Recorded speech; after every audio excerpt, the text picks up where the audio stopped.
தெப்பம் முடிச்சதுக்கப்புறம் இரவு 10 மணிக்கு மேலே அருள்மிகு சந்திரசேகரர் வெள்ளியங்கிரி விமானத்தில் எழுந்தருள்வார்.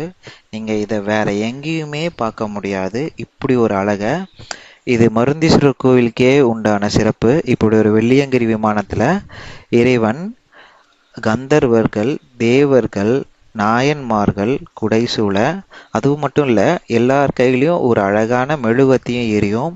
இந்த இரவு நேரத்தில் இந்த ஒளியா இந்த சிவபெருமான் அற்புதமான இந்த வெள்ளியங்கிரி விமானத்தில் எழுந்தருள்வார். இதை நீங்கள் வேற எந்த கோயிலையுமே பார்க்க முடியாது. இது திருவான்மியூருக்கே உண்டான சிறப்பு. இதுதான் இந்த திருவிழாவுடைய உச்சபட்ச நிகழ்வாக நடைபெறும். இது ஏப்ரல் 13ஆம் தேதி ஞாயிற்றுக்கிழமை இரவு 10 மணிக்கு மேலே இந்த பிரம்மோற்சவத்தின் 11ஆம் நாள் நிகழ்வாக நடைபெறுது. ஞாயிற்றுக்கிழமை தான். எல்லாரும் இதை கண்டிப்பாக பார்க்கணும். பார்த்தீங்கன்னா உங்களுக்கே ரொம்ப பிடிக்கும். ஒரு தடவை பார்த்துட்டிங்கன்னா வருஷம் வருஷம் நீங்களே வருவீங்க. அப்படி ஒரு அழகு இந்த ஒரு வெள்ளியங்கிரி விமானம்.